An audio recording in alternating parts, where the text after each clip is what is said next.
बसुरुद्दयमाना, उससे ज्यादा दयालु और कृपा करने वाला कोई है ही नहीं। और रहमानिर रहीम, वो बड़ा रहम करने वाला, इंतहाई मेहरबान है, उससे ज्यादा रहम करने वाला कोई है ही नहीं।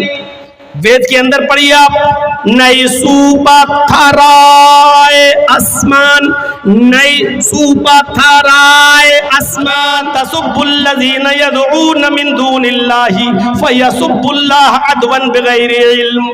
तुम दूसरों के माबूदों को बुरा भला मत कहो, तुम दूसरों के बुजुर्गों को बुरा भला मत कहो, तुम दूसरों के बुजुर्गों को गाली मत दो। फयसुब्बुल्लाह, जवाब में वो तुम्हारे अल्लाह को गाली देंगे।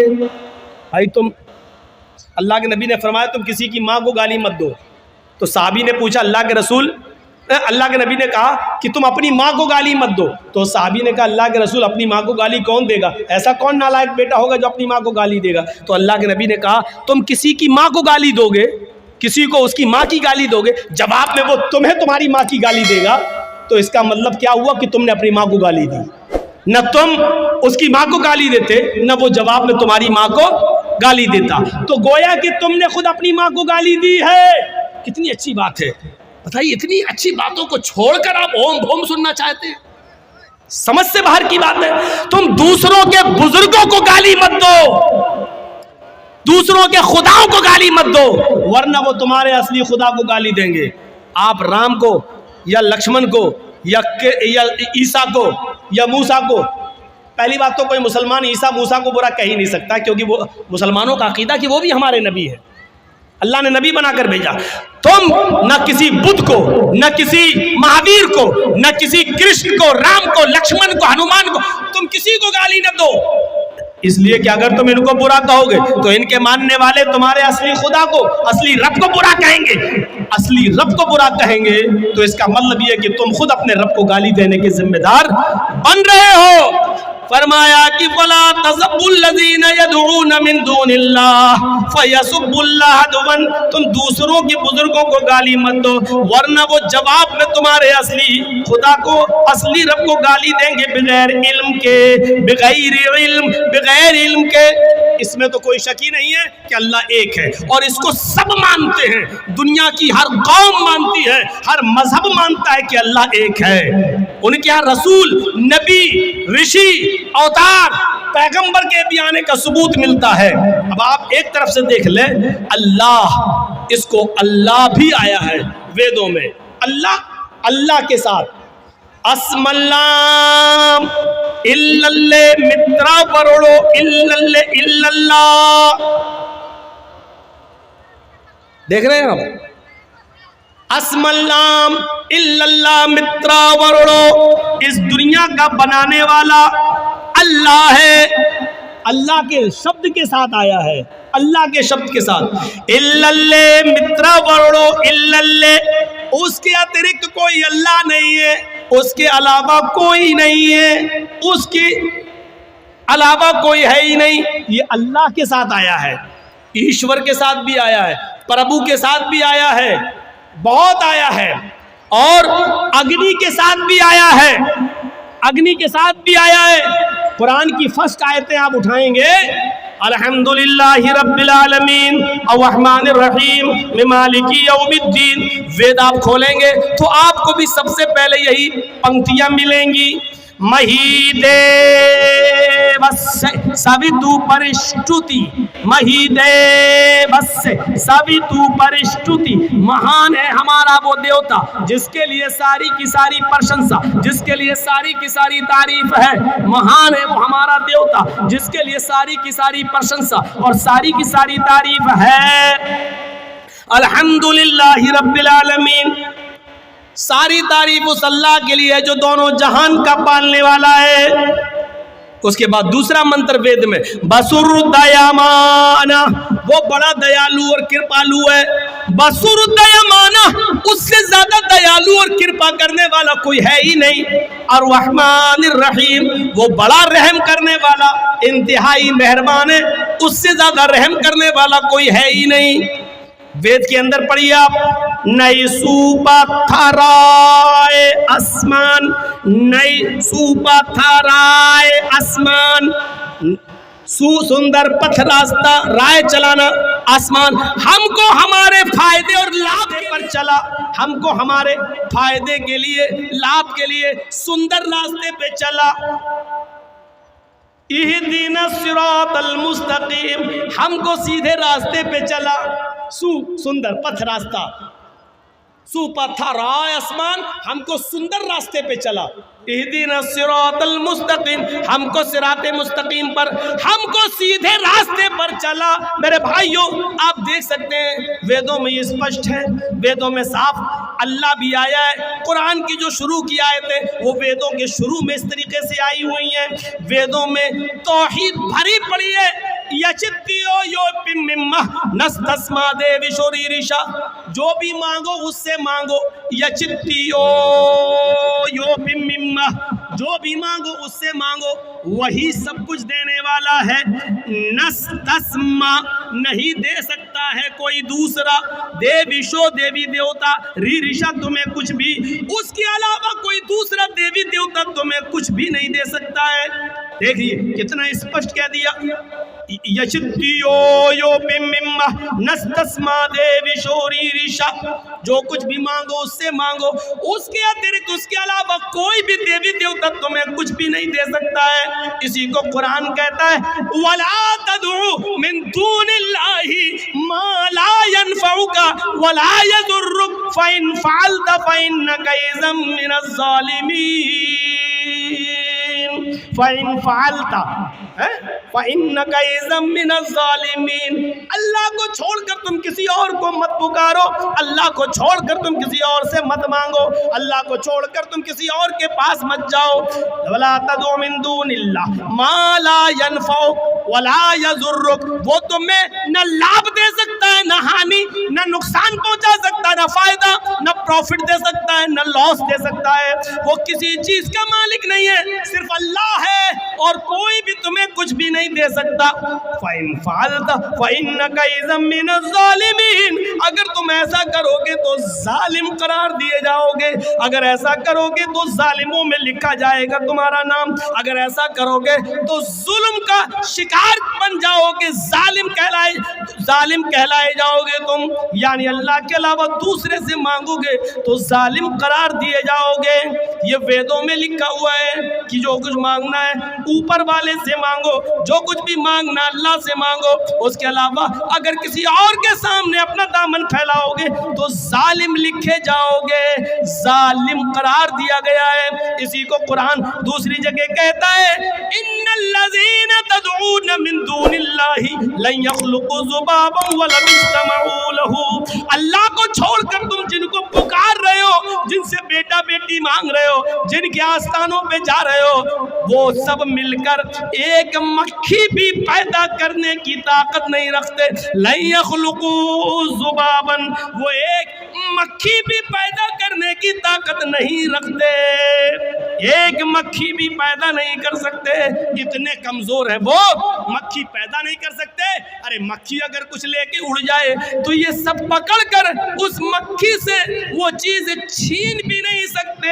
वहीं यस्लुबहुमुज़्ज़ुबाबु शैअन ला यस्तनक़िज़ूहु मिन्हु, उससे वो चीज छीनने की, वापस लेने की भी ताकत नहीं रखते। ये इस्लाम का नजरिया है। और उधर हिंदू धर्म ने साफ कह दिया है, कोई नहीं है जो तुम्हें कुछ दे सके, अल्लाह के अलावा कोई भी, ईश्वर के अलावा कोई भी देवी देवता नहीं है जो तुम्हें कुछ दे सके। एकम ब्रह्मादित्य नास्ति नास्ति किंचन, इस ब्रह्मांड का रचयिता और रचनाकार एक ही है, दूसरा नहीं है। एक और जगह ऋग्वेद में कहा, अहम ब्रह्मा अस्ति, अहम सूर्य अस्ति, अहम चंद्र अस्ति, अहम इंद्र अस्ति, हम ही ब्रह्मा है, ब्रह्मांड के रचयिता और रचनाकार हम ही है। हम सूर्य अस्ति, दिन बनाने वाले और रोशनी पैदा करने वाले भी हम ही है। हम चंद्र अस्ति, रात लाने वाले और रात में रोशनी करने वाले और अंधेरा भी करने वाले हम ही है। हम इंद्र अस्ति, हम ही इंद्र है, सारे खजाने तुम्हें देने वाले भी हम ही है। जो कुछ भी मांगो हम ही से मांगो, हमारे अतिरिक्त, हमारे अलावा तुम्हें कोई कुछ नहीं दे सकता है।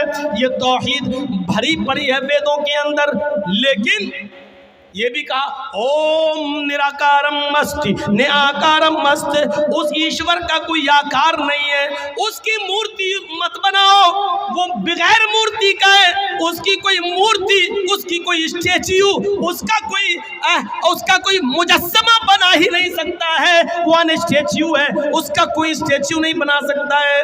ओम निराकारम मस्त, वो निराकार है, उसका कोई आकार है ही नहीं है, इसलिए साष्टांग कर्तव्यति मस्तिष्क दृष्टिकोणास, लिहाजा जब भी साष्टांग करो, प्रार्थना करो, प्रे करो, इबादत करो, नमाज पढ़ो, तो अपनी नजर को साष्टांग यानी सजदे की जगह पर रख लो। ये श्रीमद् भागवत गीता में कहा जा रहा है कि अपनी नजर को, अपनी दृष्टि, अपनी आंख को साष्टांग जहाँ सजदा किया जाता उस जगह रख लो। अब बताइए नमाज में कहाँ रखा जाता अपनी नजर? सजदे की जगह पर, सजदे की जगह पर। यही बात गीता में कही गई है कि जब भी तुम प्रे करो, इबादत करो, पूजा करो, तो अपनी दृष्टि और अपनी आंख कहाँ रख लो? सजदे की जगह पर, सजदे की जगह पर रख लो। ये इदम जन, और इसी को कहा गया है उसी के अंदर, योगी उज्जीत सततमात्मानम रहस्य स्थिता एकाकी अच्युतात्म निराशीर परिग्रह। जब पूजा करने खड़े हो जाओ, नमाज पढ़ने खड़े हो जाओ, इबादत के लिए खड़े हो जाओ, तो पूरे शरीर का योग कर लो, पूरे शरीर की पूजा करो, पूरे शरीर के अंग की एक्सरसाइज करो। योग युज्जीत सततमात्मानम रहस्य स्थिता, और इसको हमेशा करते रहना, कभी मत छोड़ना, बराबर करते रहना, कभी मत छोड़ना। अगर एक टाइम की भी पूजा छोड़ दोगे, रहस्य स्थिता, तो धर्म से हट जाओगे, धर्म पे कायम नहीं रहोगे। एकाकी, एक ईश्वर के सामने खड़े हो जाना, यच्चतात्मा, और अपनी आत्मा को उसी की तरफ, अपने हृदय और दिल को उसी की तरफ लगा देना। निराशीर, सबसे निराश हो जाना। परिग्रह, लेकिन ऊपर वाले से निराश मत होना। परिग्रह, ऊपर वाला ही सब कुछ देने वाला है। यानी जब नमाज पढ़ने खड़े हो, एकाकी, तो एकाकी एक अल्लाह के सामने खड़े हो जाओ, एकाकी यच्चतात्मा, और अपनी आत्मा को, अपने हृदय को वही लगा लो। यानी नमाज में इधर उधर मत देखो, दिल ऊपर अल्लाह की तरफ लगना चाहिए। इसी को अल्लाह के नबी ने फरमाया, ताबुदल्लाह कान्नका तराह, अल्लाह की इबादत जब करो तो ऐसे करो गोया कि तुम अल्लाह को देख रहे हो। फ़इन लम तकुन तराह फ़इन्नहु यराक, अगर ये तसव्वुर तुम्हारे अंदर ना आ सके तो फिर ये तसव्वुर आ जाए कि वो हमें ज़रूर देख रहा है। जब तुम ये सोचोगे कि अल्लाह हमें देख रहा है, तो इबादत अच्छी तरीके से करोगे, अच्छी तरीके से नमाज पढ़ोगे, अच्छी तरीके से इबादत करोगे। वेदों में अल्लाह का नाम, वेदों में नबी का नाम, वेदों में कुरान का नाम, वेदों में आखिरत का, कयामत का जिक्र वेदों में भरा पड़ा है मेरे भाइयों। लेकिन 20 साल की वेदों से भरी जिंदगी और 20 साल से संस्कृत और रामायण गीता सुनाने के बाद भी हम इस नतीजे पर नहीं पहुंचे कि इतना सुनाने के बाद एक गैर मुस्लिम को भी मुसलमान बनाया जा सका हो। मेरे प्यारे साथियों, 20 साल से वेद पढ़ रहे हैं, 20 साल से तकरीरें वेद और रामायणों पर हो रही हैं, लेकिन 20 साल की जिंदगी में एक भी बिहार, बंगाल की सरजमीन पर एक भी आदमी ऐसा नहीं आया जो वेद और रामायण सुनकर ये कहा हो कि हम इस्लाम ला रहे हैं, हम मुसलमान हो रहे हैं। क्योंकि मेरे भाइयों, हमने सही टाइम का इंतखाब नहीं किया है। जिस वक्त हमारे गैर मुस्लिम भाई सुनना चाहते हैं, उस वक्त आप सुनाना नहीं चाहते हैं। हमारे उत्तर प्रदेश में अभी तो खैर इलेक्शन का दौर है, 1 साल पर शायद प्रोग्राम नहीं हो रहा है। बम्बई वगैरह चले जाइए तो गैर मुस्लिमों के लिए जलसे होते हैं, करते हैं, तो वहाँ क्या करते हैं, उनके लिए आगे कुर्सियाँ बिछा दी जाती हैं आगे, और उनको सवाल जवाब करने की पूरी परमिशन होती है। 1 घंटा मैं बोलता हूँ, तकरीर करता हूँ, और 1 घंटे के बाद आधे घंटे का टाइम उन गैर मुस्लिमों को दिया जाता है। आपको अगर कोई सवाल करना हो तो आप सवाल कर सकते हैं। तो वो अच्छा लगता है, वहाँ सुनाया जा रहा है, वो आगे बैठे हैं, वहाँ मंत्र नंबर, पेश नंबर, सफ़ा नंबर, कांड नंबर, सूक्त नंबर, श्लोक नंबर सब बताने में अच्छा लगता है, और फिर उनका सवाल भी होता है और उसके जवाब भी देने में अच्छा लगता है। मेरे भाइयों, यहाँ एक रस्म बनी है बस। हमने तो कभी नहीं कहा कि मेरे नाम के आगे चतुर्वेदी लगाओ। पता नहीं इश्तिहार में क्यों लिखने लगे हैं। मैं इस बात का इकरार करता हूँ, भरे मजमे में इकरार करता हूँ, मैं चतुर्वेदी नहीं हूँ। अल्लाह की कसम मैं चतुर्वेदी नहीं हूँ। मैं फिर कसम खाकर कहता हूँ, अल्लाह की कसम मैं चतुर्वेदी नहीं हूँ। मैंने कई जलसों में कहा कि मेरे नाम के आगे चतुर्वेदी नहीं लगाओ। मैं नहीं हूं चतुर्वेदी। आप जुल्म करते हैं, धोखा देते हैं आवाम को चतुर्वेदी डालकर। और हम ही नहीं, हिंदुस्तान के अंदर इस वक्त मुसलमानों में कोई चतुर्वेदी है ही नहीं। कोई भी किसी भी मौलवी को बुला लो, नाम लिख सकते हो इश्तिहार में चतुर्वेदी, लेकिन चतुर्वेदी नहीं। चतुर्वेदी कहते हैं जो किसी यूनिवर्सिटी में चारों वेदों को पढ़कर वहां की डिग्री लेकर आया हो। जैसे कोई मौलाना मदरसे में पढ़े बगैर आलिम नहीं हो सकता, उसी तरीके से कोई आदमी किसी हिंदू की शास्त्र पढ़े बगैर और हिंदुओं के इदारे में पढ़े बगैर, चारों वेद पढ़े बगैर कोई चतुर्वेदी नहीं हो सकता है।